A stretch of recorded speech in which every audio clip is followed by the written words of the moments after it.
Today we're talking about the labyrinth, which I hear you've just gotten one completed outside that's been consecrated and is ready to go, and I think that's really exciting and wonderful. If I were to define my own type of spirituality, I am a contemplative, and I'm something of a mystic, and those two things sort of go together, and labyrinths are right in my venue of interest because of those sorts of properties with the labyrinth. So unlike other kinds of things, there are a lot of, as I'm sure you know, there are a lot of ways to explore spirituality and to pray and to walk and journey through life with God. So some of them involve getting together in groups, having Bible study and learning things. Some of them involve getting to know people and forming community and having social outlets. Some of them involve missions where you go out into the world and do things and all the social justice piece and all of that. And then there are some things where you're just sort of being in the presence of God. Well, for some people, this one is the strangest because it's not active. Like there's no end result. You know, you haven't accomplished something. You don't have the resume that you can build. You've really just sort of sat for a period of time. And for some people, that feels really unproductive.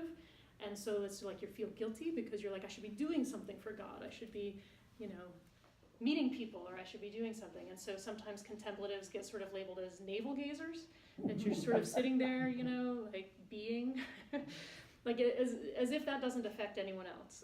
But really it does. Because if you think about the balance in our lives between contemplation and action, if we act and we never think about what we're doing, we're in danger of burning out or just doing things for the sake of doing them without a whole lot of purpose and intention behind them. In terms of, the spiritual realm of that sort of thing. And on the other hand, if all you do is sit, with your hands folded and pray or meditate or those kinds of things, well, then it's kind of like, what difference are you making in the world? And so those are the two poles that need to be balanced between contemplation and action. So if contemplation informs the way that we move to action, and action gives life to the things that we've built in ourselves through contemplation, then hopefully we are moving toward God and sanctification and all of those things that we want to be able to do in our Christian walk. I hope that this is the case. So the labyrinth is a very particular kind of contemplative practice that can be done a whole lot of different ways. And so I'm going to give you a little bit of a history, a little bit of a philosophy, and then a little bit of, I don't know if anybody is into numbers and geometry, but labyrinths are so exciting mathematically, like it's unbelievable. So we'll do a little bit of that, and I'll try not to get too excited. And then we'll talk about what you can do like practically when you go to the labyrinth, and then we'll go outside and to yours and walk. And there are quite a few of us to walk all at the same time. So what we'll probably do is go out and do some kind of a centering exercise, and then when you feel ready to go in, so we're kind of staggered. Otherwise, you'll just all be backed up against each other, and then you'll spend the whole time going, oh, I'm a terribly impatient person because I can't wait for the person in front of me to get out of the way. And we want to avoid that. We want to be able to walk through. So, labyrinth. Labyrinth is not something new. I don't know if it's something that has just become known to you, but labyrinths are ancient. They've been used from antiquity. The word labyrinth is a Minoan word, and the most famous sort of example of labyrinth, if you're familiar with the Greek myth about Daedalus, who creates the labyrinth that people get lost in all the time, that's a different kind of labyrinth, but the idea is similar. And labyrinths are not just a Western kind of phenomenon. Like here's a rock carving from Italy. I just said it's not Western, but I'm getting to that in a second. But here's one from Italy, the Neolithic Early Bronze Age, like circa 2500 BCE. And so you can see, I'll use my pen because I'm so excited I just discovered this. This labyrinth here, like there are a couple of them, with this spiral shape, and we're going to talk about shapes of labyrinths in just a second, but those are most certainly labyrinth type paths. And that is a very long time ago. Here is one from Peru. I'm sorry, it's kind of hard to see that slide. It was a very small picture, but this is in the plains of Peru, so it's quite large, sometime between 200 and 700 CE, the Common Era. Here's a coin from Crete. The Knossos was the capital of the Minoan Empire, which peaked around 1700 to 1400 years before Christ, and so their coins had the labyrinth on them, and we'll talk about that too, because this is much more about Daedalus and the myth. There is in England a place called the Sacred Heart of England. This particular hill is associated with Avalon and King Arthur. And if you look at it from above, it looks like this. And if that's just a view of the hill, but the terraces in that hill are not accidental. Somebody carved them in there on purpose. And if you were to follow the terrace all the way around, because the difference between Daedalus's labyrinth and the sorts of labyrinths that we use for prayer is that people got lost in Daedalus's labyrinth, but labyrinths that we use for prayer have only one path, and it goes to the center eventually. There are twists and turns, but there's no choices to be made. There's no way to get lost. There's none of that. You just one single path. So if you follow the one single path, it takes you all the way to the top. There's some talk about whether or not that particular site was the end of a pilgrimage of some kind that would bring people to that place at the end. And we'll talk about pilgrimage because that's another really big part of what labyrinths are all about. But I show you all of these just so that you can kind of get an idea of labyrinths. And there's some that have been found in Asia and that one in Peru. Like they're all over the world, which always makes me think something along the lines of, well, gee, if something is everywhere, then there's something in this beyond it's just a cultural phenomenon, which is why I really believe that God inhabits labyrinths, not in a creepy way, but in a very spiritual and powerful way, so that when we are walking the labyrinth, we're walking with God in that space, in the way that space is designed, and the locations of those spaces. There are certain places in the world that are known as thin places, where the distance between heaven and earth seems to be very thin. And there's something about labyrinths. The circle itself is a very sacred kind of geometric shape. And so this twisting path that leads to one place and the usually circular shape, those things all combine to make a very powerful spiritual experience possible in these special kinds of circles, which is why you would consecrate a labyrinth instead of just building one and being like, yay, it's done, okay, we're finished. They are very powerful spiritual places. There are sacred circles all over the place. I just discovered something. I tell you, I love to research. I love to learn. I learned a new word while I was putting this presentation together, and it is called archaeoastronomy. So I was like, oh, it's a field. I missed a field of study that I couldn't have done. Because archaeoastronomy is all about these ancient spiritual places, basically that you can only see when you understand the motion of the planets and how that configures with the thing that the people have built, the ancient peoples have built. And so Stonehenge is a really great example of that.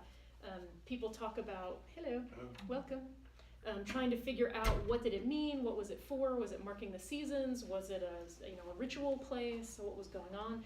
I don't know, I don't have the answers to that, but there are places like Stonehenge, and it included being circular, that this is always an indicator, but also, caves where there's a little slit in the cave, and then somebody is marking where the sun is at different times of the day, and then they end up with some kind of spiral or some kind of circular sort of thing. The mandala, which is another circular spiritual kind of I don't want to call it a symbol, but are you familiar with that Buddhist monk's practice of the sand, the grains of sand that are in colors, and they start in the center, and they're like 4 feet like this, and they end up looking, very intricate and beautiful, and then they blow the sand away, because it's about the impermanence of life, and also every grain of sand has been blessed as it has been placed, and so all of these blessings have been released into the, out into the earth, which is it's just beautiful in every aspect. Building it is beautiful, seeing it, and then the end purpose that it has. So this idea of circles, and this one doesn't have anything to do with the astronomy, but I'll spare you the big long crazy speech about all the astronomical types of things, because that can get kind of bogged down, and we're not here for that today. So sometimes when I talk about mandalas, people think, oh, that's a Buddhist thing, oh, that's whatever, circles. If I have to convince you about the sacredness of circles, then I would show you something like the Rose Window at the Chartres Cathedral, which is one of the most famous cathedrals that we have. If you look at a rose window, it's really just a mandala, and it is round, and it is symmetric, and it is all of those things. It is not a labyrinth, but this is leading into that whole sacred geometry conversation while we're talking about Chartres Cathedral. I'm going to put that on the shelf, and we'll get back to it. because I want to talk again about the labyrinth. The most famous labyrinth myth is that one of Daedalus and Theseus and the Minotaur. You familiar with this myth? So there's man, King Minos, who's the king of Knossos on Crete, and his wife falls in love with a bull, and they have a baby. It's half man, half bull. So it's like a monster, and it's called the Minotaur. And they take the Minotaur, King Minos takes the Minotaur and puts it into the center of Daedalus's labyrinth. And then all of the conquered nations, his is the most powerful city-state, so whenever they conquer another people group, they take several, I think it's 7 of their young people as sacrifices, as offerings to the Minotaur, and they put them into the labyrinth where they're going to get lost, and the Minotaur will find them and eat them. And that is how it works. So Theseus is the son of a king of a neighboring kingdom who comes, and he meets Ariadne, who, must be King Minos' daughter. I'd have to look that up to make sure. I'm not positive about that. Anyway, she falls in love with him, so she gives him a way to navigate the labyrinth without getting lost. And she gives him the string of red thread. She says, tie this, on the outside when you go in, then you are in, and then when you come out, just follow the thread, and you'll be able to come out. So Theseus goes in, he kills the Minotaur, he follows the thread out, and then he takes off in his ship and leaves Ariadne behind. So there's lots of art about this. Here he is with the thread and the Minotaur, and he's about to kill him. Disclaimer, I'm an artist. I show a lot of art. Some art has nudity in it. It's not porn. It's art. Here's a marble statue of Theseus killing the Minotaur. And there he is leaving her behind. So there is another version of the myth that says that the reason why she was left behind was because she was pregnant and she had twins, and they started the first vineyard on the island.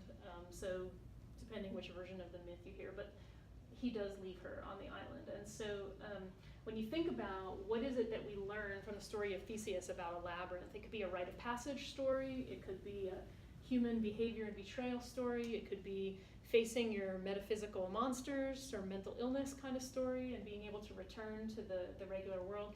Ariadne is the one who gives him the thread, is sort of a Christ figure. She is his salvation in a way. She's given him a way out of this horror in which he lives, or is, sent to die, I guess would be a better way to put it. He wasn't supposed to live very long.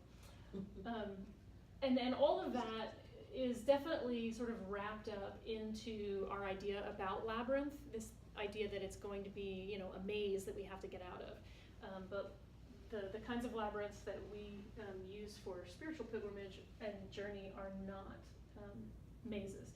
So here are some labyrinths that have Theseus and the Minotaur in the middle. Those are from 2nd century.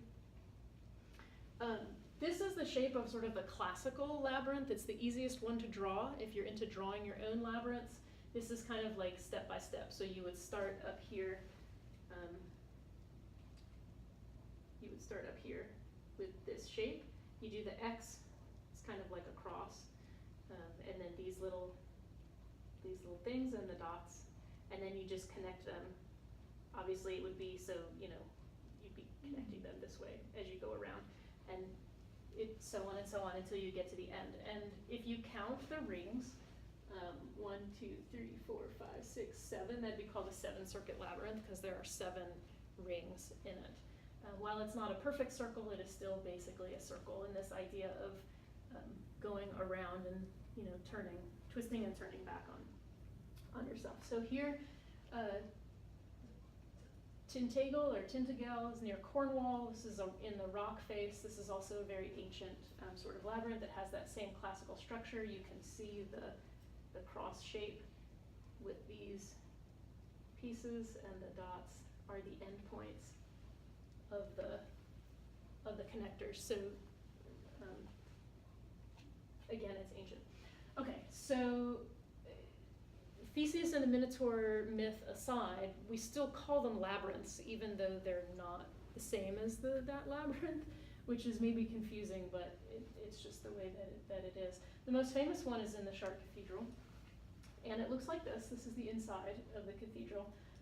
So you can see the shape down at the bottom here. And this is an 11-circuit labyrinth. If you count the rings, there are 11 of them. It's very large. I think there's one with people on it from above.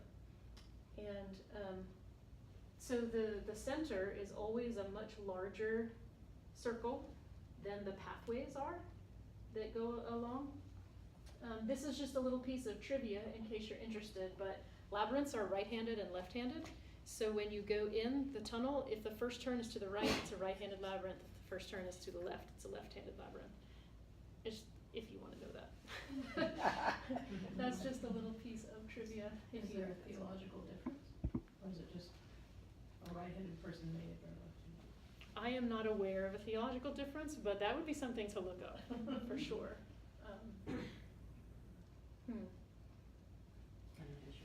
There's a lot of left-handed labyrinth. Wait, what?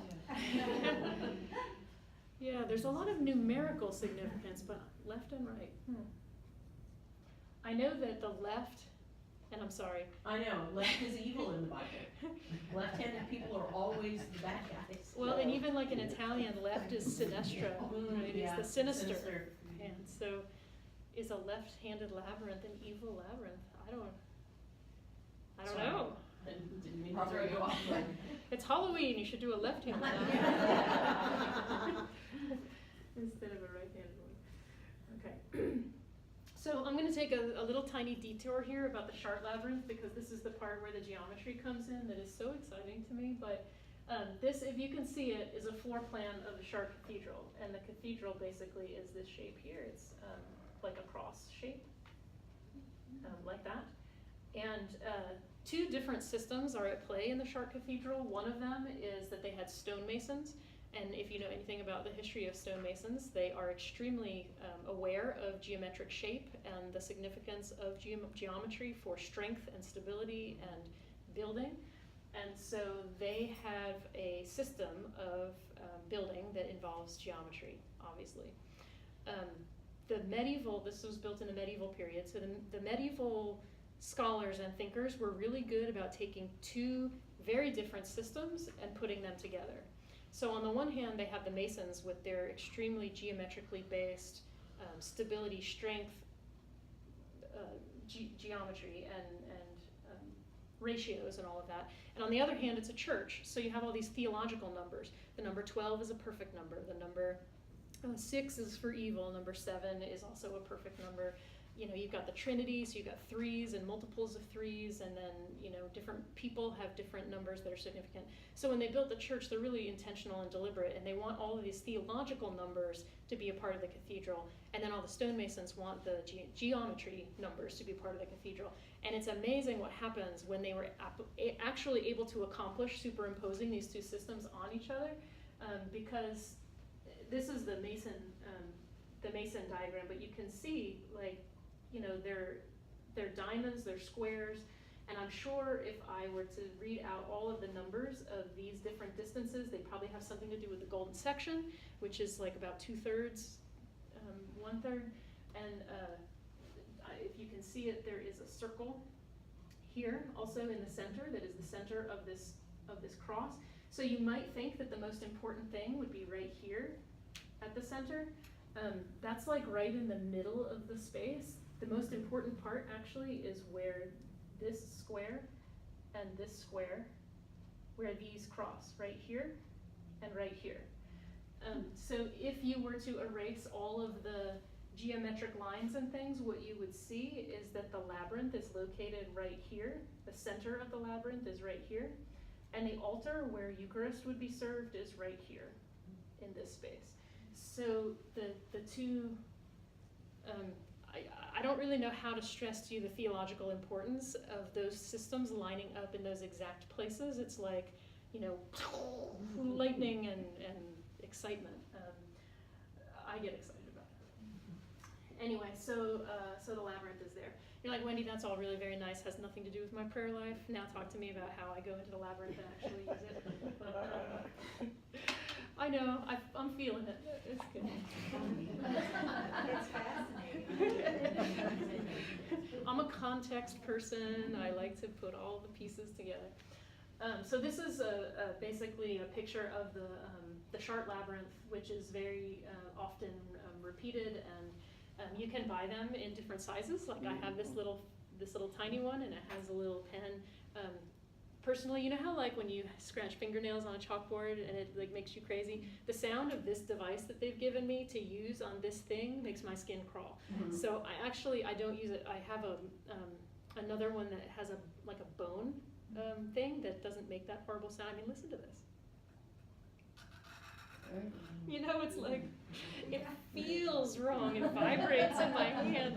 Anyway, the point is that you can do them, you don't have to actually walk in a labyrinth in order to have a labyrinth experience, is what my point is. And labyrinths don't have to be that classical shape, and they don't really even have to be circular. You can also buy a finger labyrinth.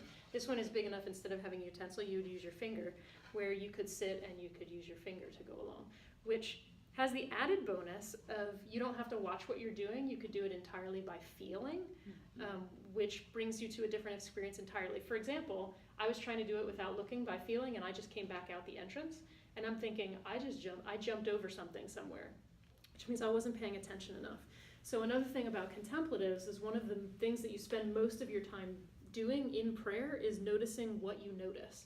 So if you're looking at a particular event that happened, or you're looking at a particular person that you're, having trouble or interaction with, like the question that you're asking yourself is, what is this bringing up for me? What is the resistance that I'm feeling? What emotional response am I having to this particular situation? Because maybe it has nothing to do with the situation, but everything to do with something else that's going on in my life, or something I'm struggling with God, or some other thing. And so if you sort of notice the same thing in a pattern, repeated and repeated, that says to you, oh, I think God is trying to tell me something. I think I need to think about this, or I need to pray about this, or I need to spend some more time digging into this thing. And that's when you would walk the labyrinth, or you would do an examine, or you would do other kinds of meditation to try to figure out what your spirit is trying to tell you. Anyway, also goes to a center point though. And again, only one path. There is no way to get lost. It's really, really important. There's a safety in that. If I just keep going on this path, I will get to the center. It may seem like I'm about to be at the center, but I'm not. So there's another twist, and I've got to go back this way. Like, I thought I was there, I was so close, and then I have to turn around. So if you can apply that same kind of thinking to your regular life, like how often have you thought, I'm almost at the end of this thing, and then there's another twist, and you're like, oh, no, it's not coming yet at all. I've been in here forever.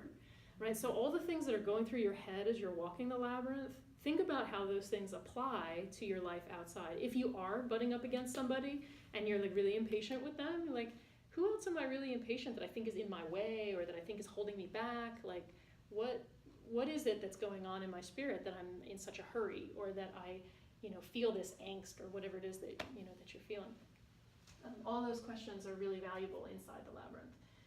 Also how do you feel about turning around and being so close and being so far? And then, like this path right here, this one you think, when you're coming up here, you're like, yay, that's it. And then you're like, oh, no, that's not it. Because look, and now I'm going further and further and further away.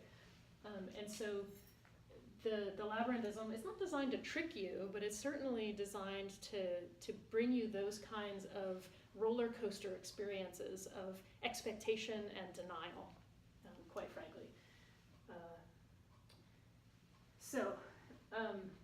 If you think of the labyrinth not as a destination, like yes, whoops, my hand sat on the screen. You're trying to get to the center, but really the destination is not the point of the walking of the labyrinth. The point is that journey along the way. If you look at the labyrinth, and particularly the one in Chartres, it has 11 circuits, and so that's considered to be the equivalent of sin, because it exceeds the number of commandments. There are 10 commandments, and this is one more, and it's not quite to 12, which is a perfect number. So 11 circuits is considered to be like sin. And yet, at the same time, where the crossbars are, where the turnarounds are, is the symbol of the cross.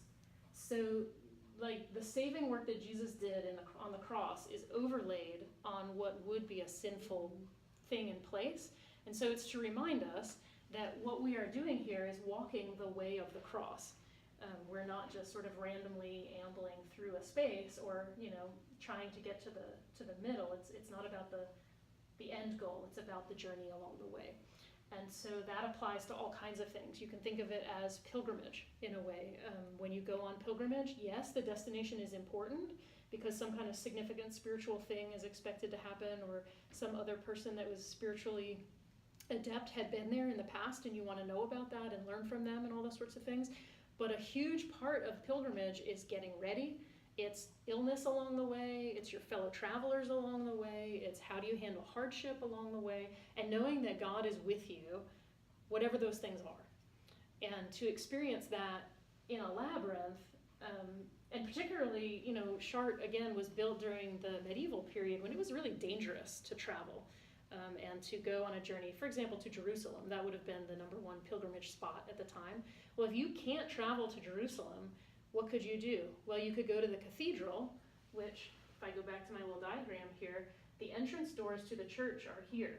So when you come into the church, the first thing that you do is encounter the way of the cross. You come in from the west, from a place of sin, into this place, the salvation of the cross, to get to the center of this pilgrimage in order to be able to go to take the, to participate in the Mass, in the sacrament.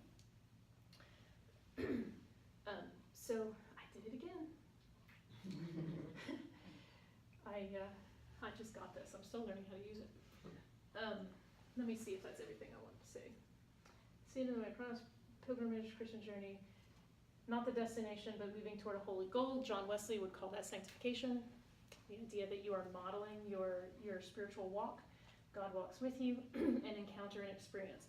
So sometimes when I need an idea or I'm stuck, I will go, my office is at the Whitechapel campus, and they do have a labyrinth there. It's outside, and it's stone with wood chips in the middle of them. It's a very natural kind of setting. And so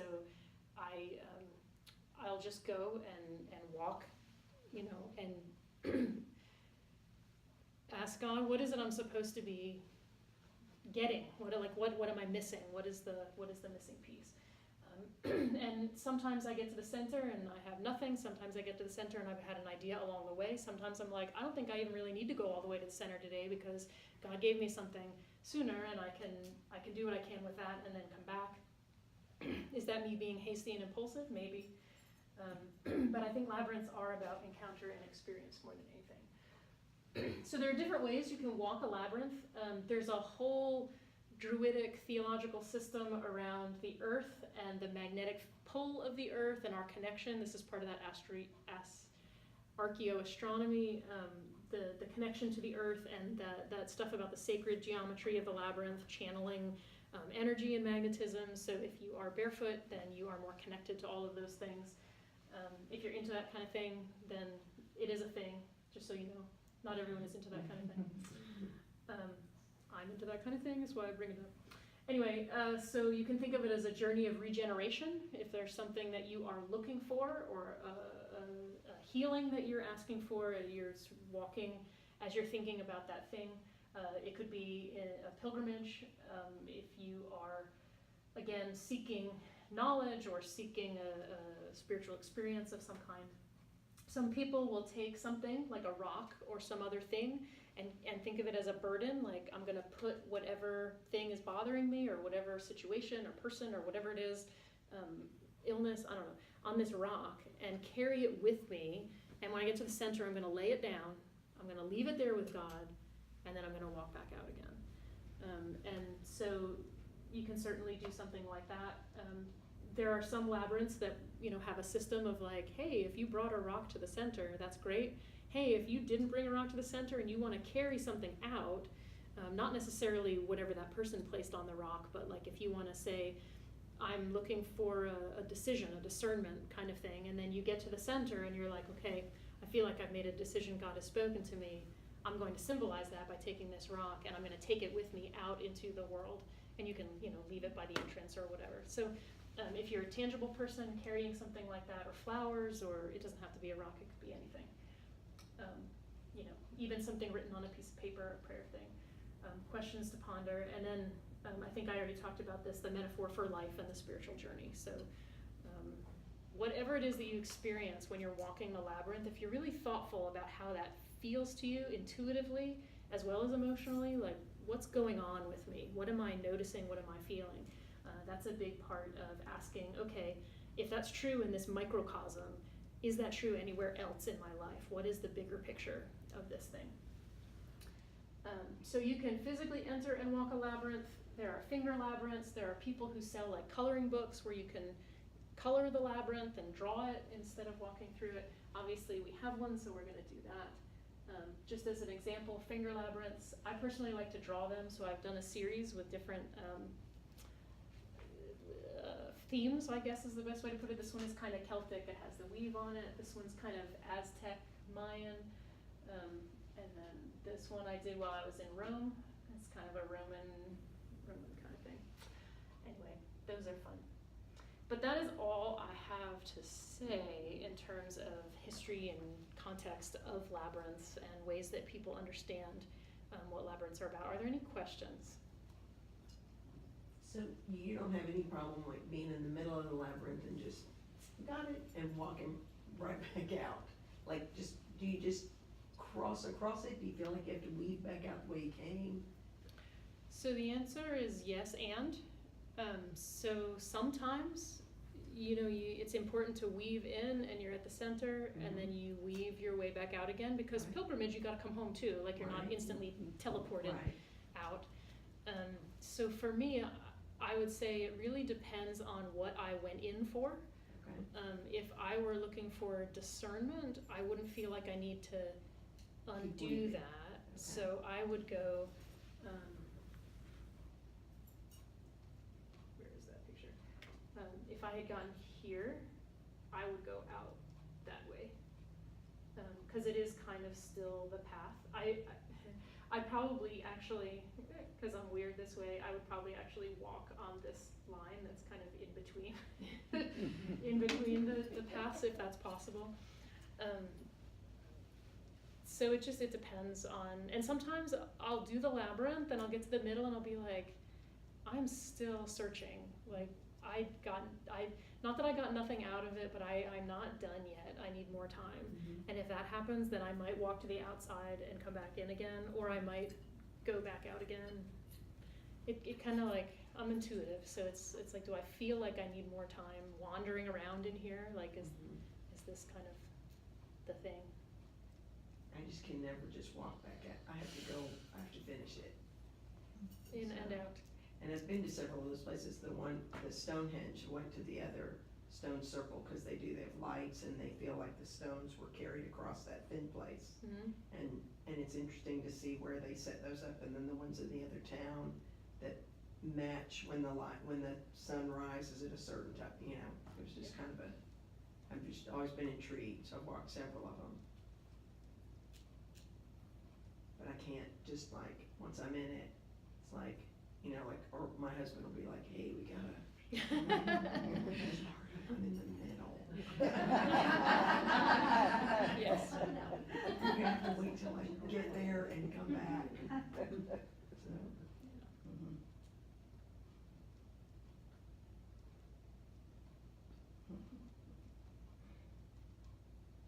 I feel like I want to ask something, but I don't know what it is. There's to be more, but there's lots more. I know, I'm sure there's more than several hours worth. All that archaeoastronomy, I also came upon where the days of the week, the names of the days of the week and why they're in the order that they are came from. I'm not going to explain it because I don't think I can remember it all well enough to do that, but it was really cool.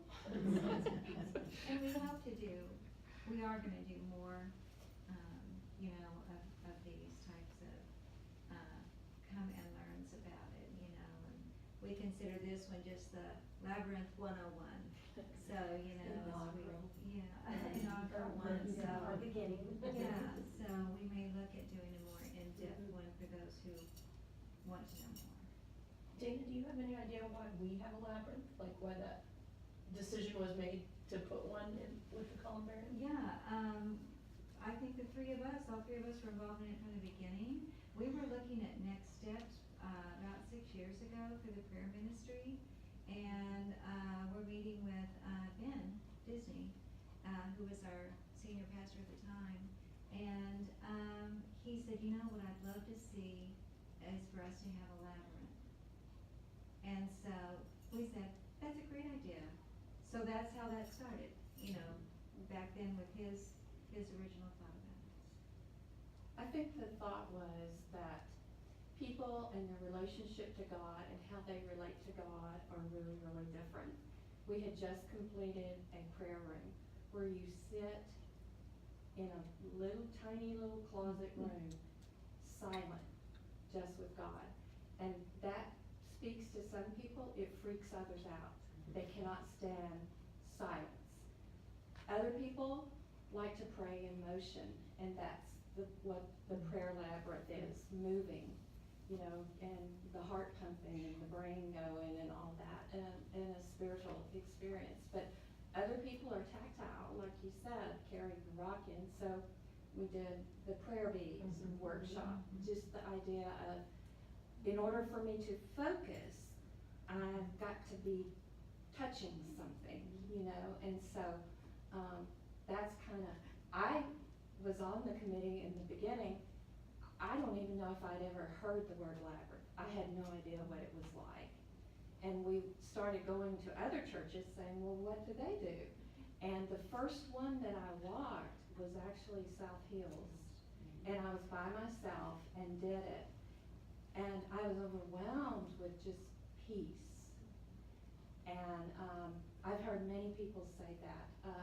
One lady in our church said she was teaching a group of middle schoolers about the labyrinth. And she said, you can imagine, it was just, you know, they're all over the place, it's bedlam, until they actually started walking. And she had a little boy come up to her and say, my parents fight all the time, and this is the only place that I've been able to find peace. Can I come back? And that just makes me cry. And so, anyway, that's just a short explanation of, I think the prayer ministry is realizing that people do it differently, and you gotta try to find what works for you. Definitely. You know, there's one at Southwest Hospital, and Yes, hospital. that's, I probably walked that several times, and sometimes it wasn't, I would just be passing by and I just felt a pull into that. I met a teacher that actually teaches at South Hills, and she said she's got a kid in her class that's like ADD bad, you know, and she said, go walk the labyrinth. And he comes back and you can settle down and do better and focus. So it's a lot of different uses. Yeah, and there is something definitely about walking. That's another prayer form, just to walk like your neighborhood as you pray for what's going on, noticing what's going on around you and all that, and that movement, somehow not having to worry because the path is laid out for you, not having to make decisions about that, like you can really get into listening. That's what I like to prayer walk where I work early in the morning where everybody gets there, the animals. So it's like, it's a beautiful prayer walk. So I want to have time for us to walk. We have 15 minutes, which is kind of quick for this number of people if we're going to stagger. So if you're not in a hurry, maybe let someone who is in a more of a hurry go first. Is that fair? Sure. Okay. And I leave it up to you. I'm not going to tell you what to take into the labyrinth with you. Take what you like.